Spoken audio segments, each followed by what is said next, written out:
galing kanina. Tapos, nakarating na tayo ng beauty bar. Kasi medyo colorful na ito.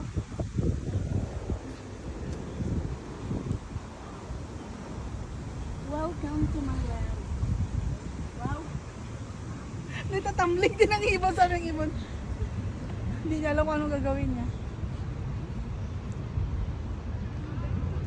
Ano problema mo, Chikadil? Chikadil, chik, chik, chik, chik. Oh, pinakausap niya ako. Sabi ko na nga ba, kilala niya ako eh. Ako ang aking ina. Siya ang aking ina. Inay ko po. Inay ko po.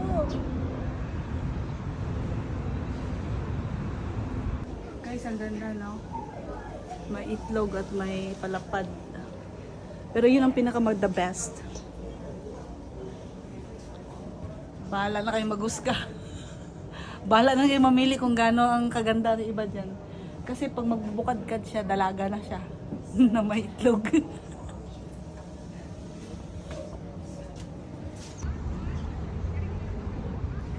Saan na bang anak ko? Nawawala na. Basilio. So dito sa Canada, kailangan marunong ka magdala ng mga bagay-bagay. Marunong ka magpakita ng mga beautiful spots, kahit building lang yan.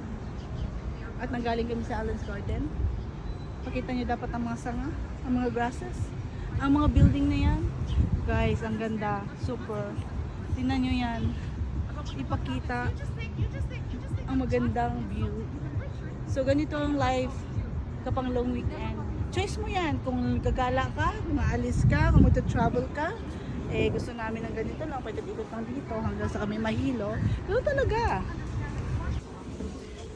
Ito yung mga orchids na nakakulong. Kasi nandito yan sila lahat. Kasi ang lahat ng mga orchids na ito, may mga kasalanan yan. Kaya sila kinulong. Yan. Parusa yan sa kanila.